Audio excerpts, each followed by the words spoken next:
perspective, it's a great time to dive into these issues. We'll also be sharing a survey on the screen during the presentation, so please have your phones ready and handy so you can get those answers submitted. These discussions are not possible without our generous support of our sponsors today, so I want to certainly give them a shout. I want to welcome Nick Kemp with Financial Advisors of Navigation Wealth Management as our presenting sponsor. Nick, you want to come up and share a few words with us?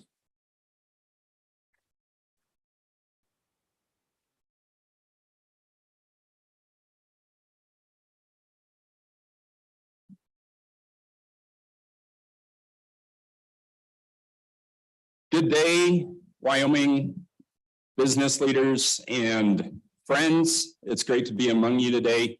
Again, my name is Nick Kemp with Navigation Wealth Management, and I'm essentially a financial advisor. Pardon me.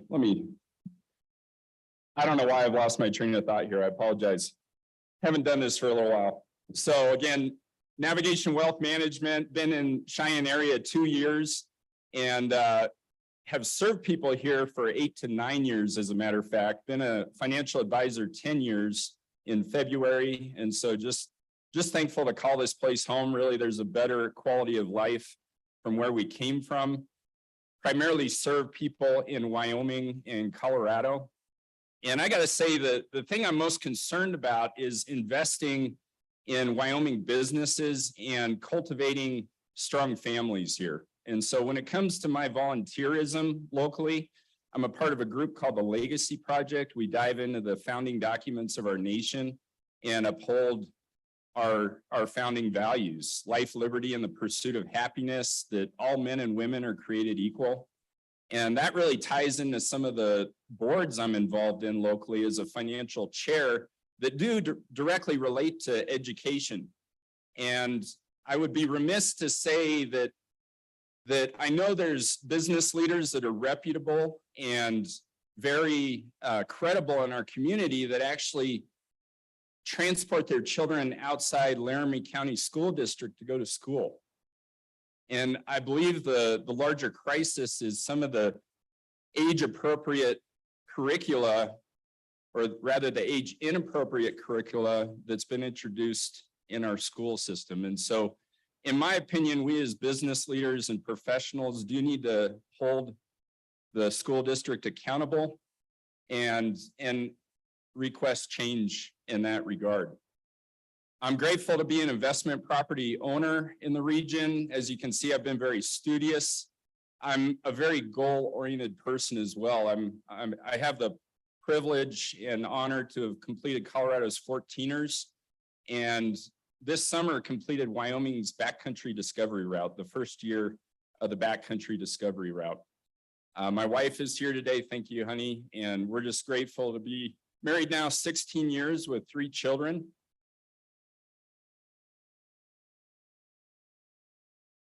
Thank you. And at one point, there we go. At one point, we had this pointer working. I just wanted to give a very brief overview of the current financial markets and economic outlook. You know, leading up to COVID-19, we were dealing with deflation, which means the velocity of the dollar is slowing down. Employers are having a hard time keeping people employed. The baby boomers are simplifying their life.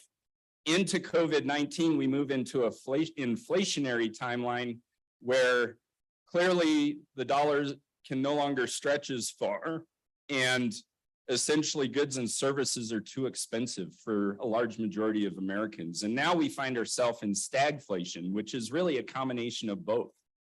And we see that, you know, the velocity of the dollar continues to slow. We're stretching the dollar further and further to try to get ahead, but it's very difficult. And then just more recently, we see that employers are having to lay people off again. Very characteristic of the COVID-19 pandemic. So really, we need to move towards taking more control of our lives as entrepreneurs, as Americans. In my opinion, that's the next step for America, is encouraging entrepreneurism and enabling Americans to reap the reward of their hard effort and not be relying on anybody else but themselves.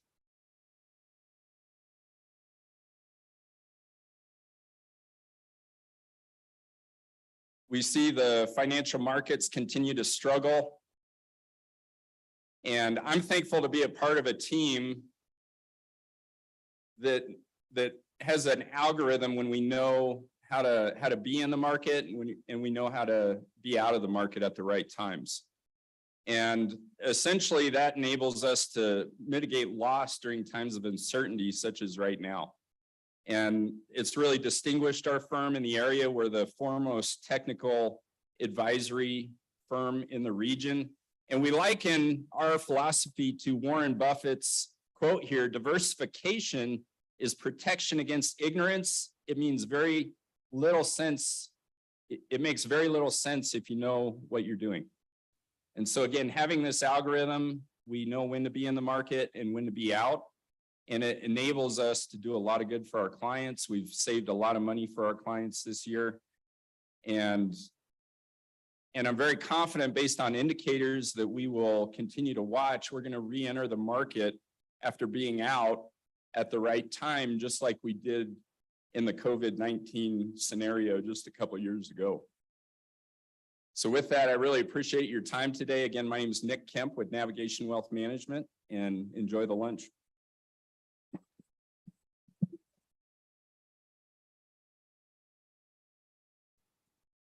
Thank you, Nick, and thank you for your sponsorship today. We greatly appreciate it. I'd also like to recognize our other sponsors for today's luncheon. Silver sponsors are Benchmark Engineering PC and Wyoming Child and Family Development, Inc.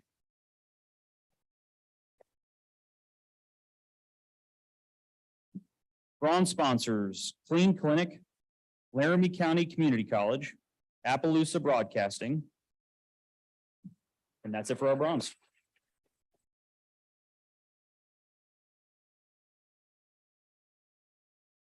The Chamber of Commerce continues to move forward. We are so grateful that our membership continues to have faith in our efforts. And we're proud that we continue to add new members to our ranks each and every day. I'd like to welcome Jesse Kreiner with Jonah Bank and our Red Carpet Committee to recognize our newest members.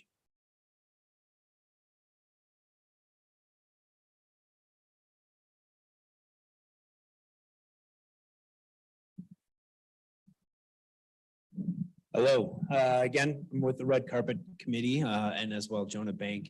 At the Red Carpet Committee, we like to go around and introduce the new businesses that have joined or become members at the Chamber as well. We usually wear red, so if you see some red shirts out there, that may be one of us. So I'd like to start off with our first one, Megan Calamaro with Calm Accounting Solutions, LLC. Megan moved to Cheyenne with her family in April, shortly after her business. Calum Accounting Solutions is a full-time CPA firm offering accounting and tax services. Her passion is working with entrepreneurs to create a thriving, profitable business from the beginning. Megan is a CPA with more than 15 years experience working with business owners to meet their accounting and tax needs. She welcomes meeting new people and would be happy to talk to you about how she can help bring peace of mind to your business. Welcome, Megan.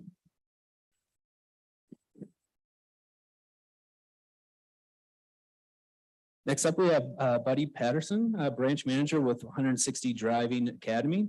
160 Driving Academy is the largest federally certified driving school in the country with over 135 schools in 43 states. Their 160-hour program provides classroom skills and road instruction designed to help you obtain your CDL and find a job right away. Driving Academy has opened a new location in Cheyenne at 3703 East Lincoln Way in the Cheyenne Plaza. Our goal is to help you map out a driving career that is profitable, challenging, and rewarding. Welcome, Buddy.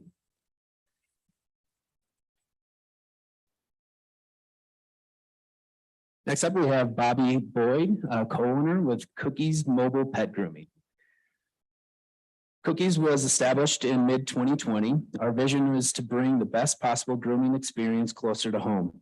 Being mobile, we can provide service to all clients working from home, retired, or just don't like leaving your beloved pet in a kennel for their grooming experience.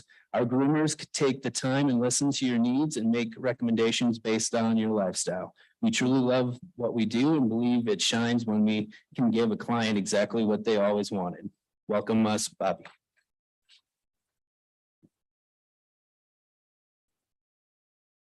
Please welcome Lynn Hurst with Legalshield. Established in 1972 in Ada, Oklahoma, we are a nationwide company offering legal services and identify theft services to individuals, families, small businesses. We offer employee benefits for your employees. We help small businesses stay in business. If in doubt, come check us out. Welcome, Lynn. And then lastly, do we have Bison Nutrition and Energy Center here? Do not. Okay, that'll be it.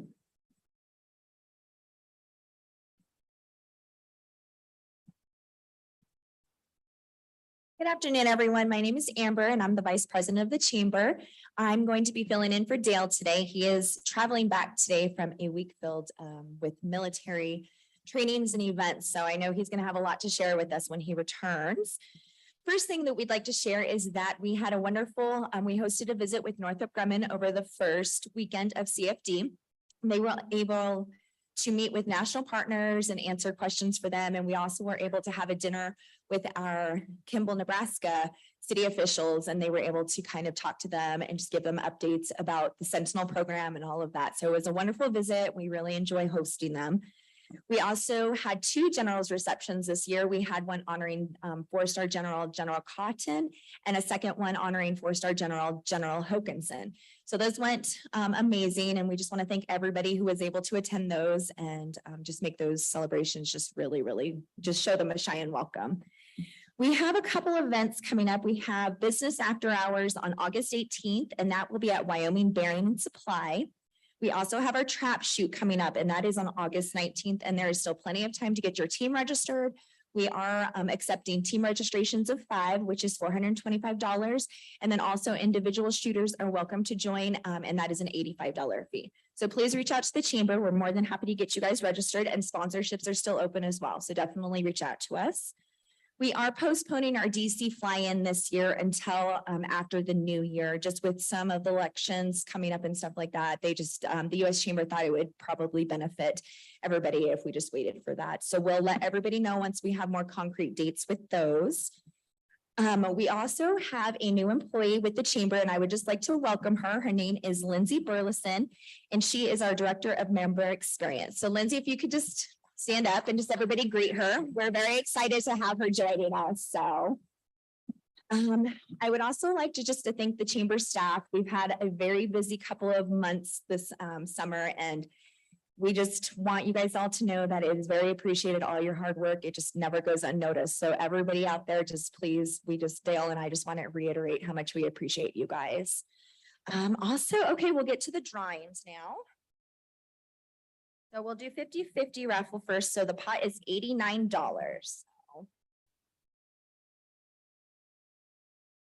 Perfect. So the ticket number is 028977. Dennis, well, there you go.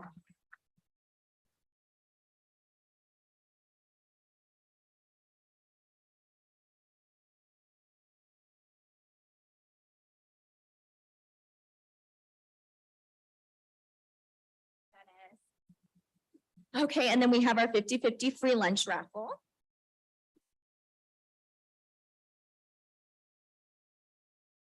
All right, and it is Cookies Mobile Pet Grooming, Brooke. So Brooke, if you just want to see me or one of the chamber staff, we'll get you signed up for your free lunch, okay? Thank you guys for all being here.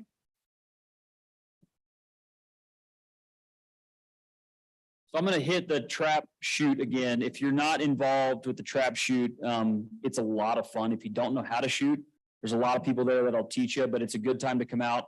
And we just remember to, gun goes in one direction, which is not at other people. Other than that, that's the only rule. So perfect. Last, I guess, a couple things before we get Dr. Crespo. I just wanted to also give a huge shout out to CFD. and all the hard work that went on this past couple of weeks and months leading up to CFD, but it's a great turnout this year. A lot of good concerts, a lot of great times. So thank you guys if you volunteered and all of you who participated. All right, well, I'm pleased to introduce the speaker for today's luncheon. It is the leader of LCSD 1, Superintendent of Schools, Dr. Margaret Crespo. Dr. Crespo has been with Cheyenne community for over a year now, and we're excited to hear all of the changes, advancements, and plans for the future of Wyoming students. Please welcome Dr. Crespo.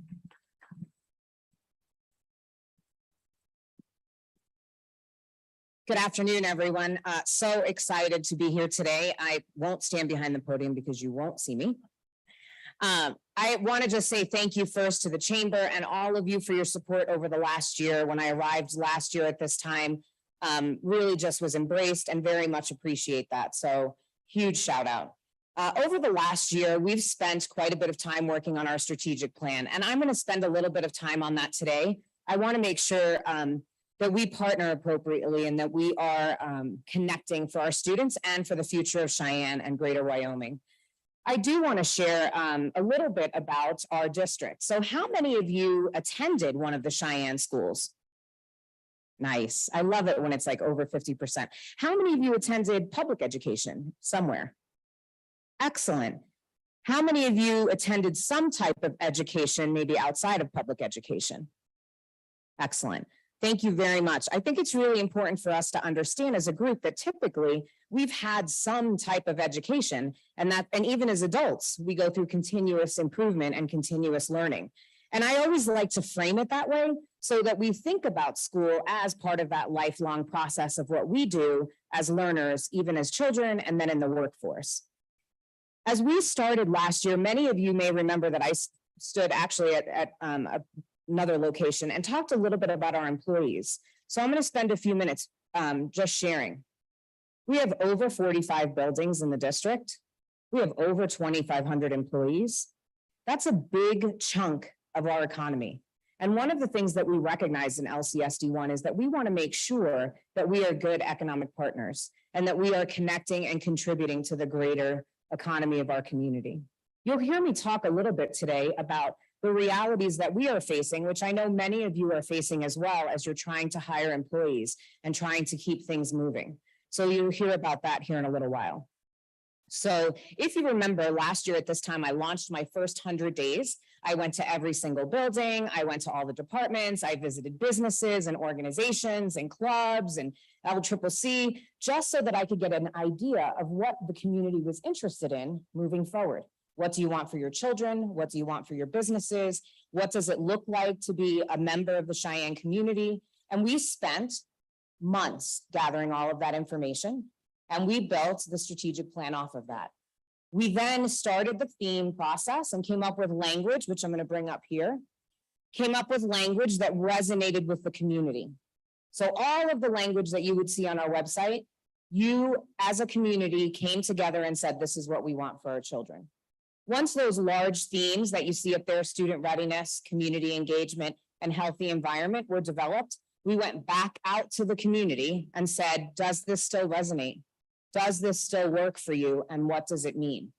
And then all of those indicators below were broken out into 1 to 3 year and 3 to 5 year process, because our job is to be accountable to our community and to make sure that we're resonating with what the needs of the larger organization are.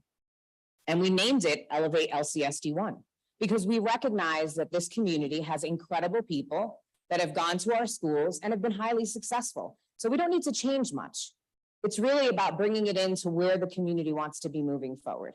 The Chamber was part of that process. We did a fair amount of work with strategic planning around partnerships. We held internal community meetings where people from the base, local businesses, the Chamber, where the city council, commissioners were in attendance, and then citizens. We made sure that there was a website available so that that feedback could be given at any given time.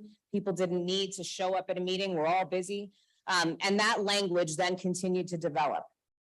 Our goal over the next couple of years, as I mentioned, is to really focus on our students and their future. Sometimes we think about our students and our future, and we were really clear that that's not what we wanted. All of the adults in this room have had an opportunity to have their own experiences, their own journey, and their own trials and tribulations. And we wanted to make sure that our students had those opportunities as well. So some of the work that we've been doing since April 18th, I apologize, which is when we launched our strategic plan publicly, includes things related to student readiness. And every single one of these connects directly to the work that the chamber is doing with us. So things like being forward-facing on a dashboard on our website so that you can see how successful we are, not just on state assessments. We want to know how many of our kids are engaging in career and technical education opportunities, how many of our kids are out in the workforce, doing internships, connecting with our local trades so that they're building capacity for their future. Alongside, how are they doing on their state assessments? What does their college entrance look like? What does the workforce look like? All of that information will continuously be updated on the dashboard because we're responsible and accountable for what we put out into the community. We've aligned our learning in core reading so that our students, whether they come in as struggling learners or they come in as accelerated learners, have an opportunity to be met where they are and expand from there. How many of you, you don't have to raise your hand, how many of you don't read for fun? Think about that. How many of you love to read and like you're on vacation and vacation is 10 books? Yeah, see, I always get those people to raise their hand right here. That's what we're hoping we can do, that at the very least, those students that struggle, those adults that become struggling readers, at least have the comprehension and understanding that they recognize what they like to read and what they don't like to read. I have friends that love technical manuals, but that's what they love to read. And in schools, oftentimes we don't expand on that. That's a skill that a lot of people don't have. So that's part of our work moving forward with our core reading program. We're expanding our higher education and career opportunities. That includes partnerships with UW, WDE, as well as LCCC. So as a recent example, we met through a joint meeting, started collaborating, really collaborating about what does it mean for a student who wants to go to college, may not have access right now. What does that mean? How do we extend that opportunity? How do we engage them? What about the kids that don't want to go to school? What about the kids that really just want to go into a career? But we recognize there's a skill needed to be able to go into any kind of career field. How do we provide those skills? And those partnerships with the work with the chamber will continue. We are very grateful for the programs that we're able to launch, the conversations that we're able to have, and we hope that that will continue. The other one that I want to make sure we're really clear on is we don't want to forget the fact that it's a compilation of experiences. How many of you have changed careers? Okay, how many? One time you've changed careers, 2 times you've changed careers? Okay, so if you think about our youth today, potentially will change their careers up to 8 times. 8 times. And we're not talking like I'm a teacher, now I'm a counselor, or an electrician, a lineman. That's not what we're talking about. Like completely change their experience. How do we make sure they're ready for that transition? That's part of our conversation when we work with the chamber and the colleges and the businesses. For those of you that partner with us and have students in your organizations, thank you so much. We cannot do this work without you, and our kids don't get to experience what life feels like and looks like after high school without those. So a huge shout out. The other thing that we're doing that came out very clearly during our conversations was an expansion of PK programming. We have many students, LCCC is a great example in our recent meeting. There's an 18-month wait list in most of our PK programming, in most of our early childhood and care programs across our community. So we heard that and said, okay, how do we fill that gap and provide the support? Because we recognize the importance of having that economic support in the community so that the workforce can continue to expand. So we are offering a pilot program for this year. It will be at 2 schools. It is a tuition-based, and we launched it. And what we heard very quickly early on was, we need more hours. Like, it's great that you're doing this from 8 to 3, but what happens in the afternoon? What happens to, I'm a parent that works and my kids have to go to school and they're there from sometimes longer than I'd like them to be. So we're expanding that process right now. We'll be posting that on the website because what we want to make sure we're doing is being incredibly nimble and incredibly connected to what the community needs. The next one is our community engagement. one of the things that we realized, that's not true. Is healthy relationships before that one? Oh, okay. So I'll go back to community after. Many of you have heard us, how many of you have been on a recent tour of one of the schools? Yeah, thank you for joining us. One of the pieces that we recognized we needed to do was we have a fair number of buildings that actually have the same look and experience that many of you experienced in 5th and 6th grade. Yeah, I see some of you like, yep. Now, if you think about what life was like when you were in 5th grade and now, there's a significant difference. You know, pistachio green walls have been out for quite a while, along with units of heat and air conditioning and roofs and plumbing, and asbestos is like not really something we want in our buildings. And exposed wiring, that's happening in at least 13 of our buildings. And what we realized was that we needed to have a level of awareness in our community. So we started those tours, and I want to thank everyone who's attended, because our facility future work is really about engaging our community, not only to understand the reality of what we're faced with, because often people will say, well, it's just the way you're spending money. And that's actually not the case. And if you've heard me ever talk about this, I can go on forever, so I won't. The reality for us is that we are beholden to what happens at the state through the state funding. And we have 13 buildings right now that are in dire need of support. And we have buildings that are over capacity, and not by 1 or 2%. We have a number of buildings that are over capacity by 50, 60, 70%. And it takes a long time, well-intentioned, but it takes a long time to build a building. How many contractors, general contractors, building people do we have? If you think about how long it takes from beginning to end, that takes a long time. We don't want the kindergartner to be the 5th grader leaving. We want those experiences to happen faster. So getting out into the community and building those healthy environments for our students. We also are working on a re-imaging a master plan. Where do we need our buildings? Where's the growth? How are we connecting with our community? What does that look like? How do we impact? What's an innovative learning space? Right? Learning spaces don't look the same anymore. How many of you have experienced a shared office, or where you're in a conference room and you're having those conversations instead of on the phone? That's kind of what we have to be ready for moving forward. And then the last thing is a budget alignment to our strategic plan.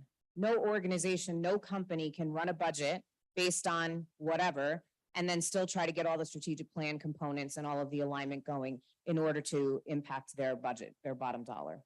So we've done some realigning. I do want to say that our CFO is the best in the state, and he continuously gets asked for help and support from other districts. So I do want to shout that out. We would not be where we are as a district if it were not for him. The last area that I want to address is community engagement. Our community engagement, when I first arrived, we had a lot of work to do, transparently. There were a lot of relationships that needed to be built or rebuilt, and we spent a lot of time over the last year doing that work. We spent a lot of time going out and being present and engaging with our community and asking what they were interested in. And we will be doing that again in September, August, September, and October. We're going out for a second round, and this is the launch of that conversation. So you'll see again, postings on websites, how are things going, Padlets asking for information, looking for feedback, because we believe in a continuous improvement model. We believe in a growth mindset. We understand that if you stop growing, you should just walk away. So the reality for us is to make that connection all the time with our community. So again, we have updated some of our components. If you look at our board agenda, we have a public-facing document with our agenda. For a long time, a lot of that information was closed. We've now opened that back up so people can see what's happening on a regular basis in terms of the board meetings and what that looks like while the board is doing their business.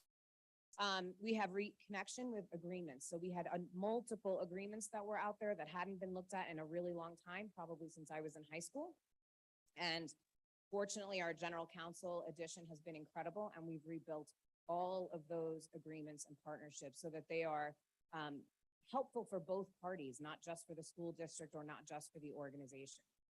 Huge shout out to Boys and Girls Club, United Way. Those are all partners that we've reconnected with on behalf of our children, because our focus in LCSD1 has 100% to do with our students. 100% to do with our students. So I want to make sure that if you remember nothing from this entire 20 minutes, please remember that our focus is really on our students and their future. The other thing that we've been making sure we're really clear about is that we have incredible audits. We have great financial documents. We put together incredible programming for the public in a very transparent way. And our goal is to make sure that each and every one of you can access that at any time as taxpayers in our community, as business owners in our community, and as the chamber, as you're talking to potential partners. We recognize our economic role and responsibility. As I said, we have 2,500 employees, and on average, that rotation is well into the hundreds year after year with retirements and resignations and moving. I'm going to spend just a few minutes talking about the reality that we're faced with. With 2,500 employees and almost 50 buildings, we typically, as an example in our workforce, employ 25 to 30 summer workers. Usually they're high school age kids that are looking for a summer job. This year, so I said 25 to 30, 50 buildings. This year we hired 4. Now, the reason that we hired 4 is not because we didn't need 25 or 30. It's because the workforce wasn't available. So on the one hand, I would love for you to cheer us on because our buildings don't look as bad as they could. We're getting the lawns mowed and we're getting the weed whacking done, but it's really a team of 4 kids that are out there doing that work and a foreman. That's pretty incredible. The other thing I would say is we're headed into school and we're very lucky that we have a great supportive community and incredible teachers and staff, but we're going into this August 40 positions short, 40 teaching positions short. That's a reality of a national teacher shortage, a national employees shortage. And that's a conversation that we're going to have as a community to make sure that we're meeting the needs of our kids, because it isn't about sending your child someplace else. There aren't any teachers. No one's coming out of the programming with a certificate or with teaching. It's just not an area of interest. And that has a huge impact on our community. In addition, I would say part of that conversation also really hurts us around everything from nutrition services, custodial, skilled maintenance. All of those positions are also open. So we average 30 to 40 positions on an ongoing basis in those areas. That is a significant impact.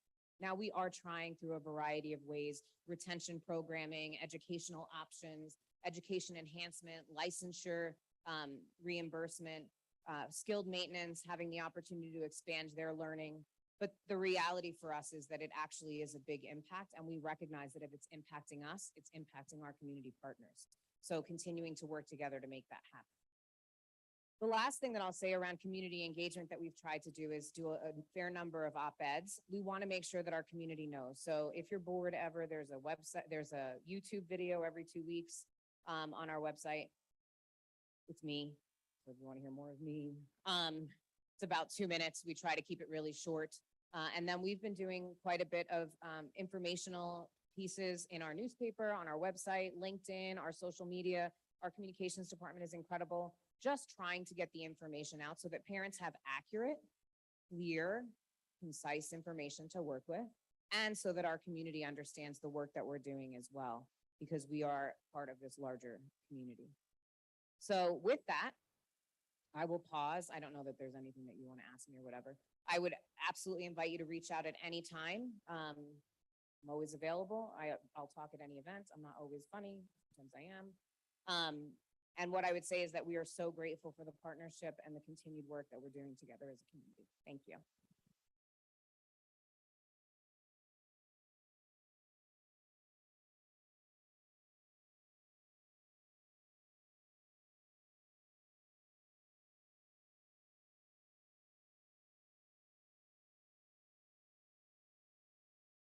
It's all good. Thank you, Dr. Crespo. I greatly appreciate you enlightening us today with that info. And as a chamber, we went as a group and toured quite a few of the buildings, and we're in agreement. There's pretty dilapidated buildings. In fact, I don't think Bob Jensen's here, but Bob was part of this group, and Bob's love him, but he's not 18 anymore. And Bob said, "Man, this school is exactly the same as when I was in 5th grade," and it was a long time ago. So. So want to thank everybody for being here. It's wonderful that we have such a passionate, enthusiastic leader for our children. Certainly, kids are the forefront of our future, and so we need to make sure we're putting the right amount of effort into that. So thank you very much. We appreciate it. Want to say thanks again for being here. Great luncheon, great information, great food. Thank you, LCCC, for providing some wonderful food. Thank you all for being here. We'll catch you guys at the next meeting.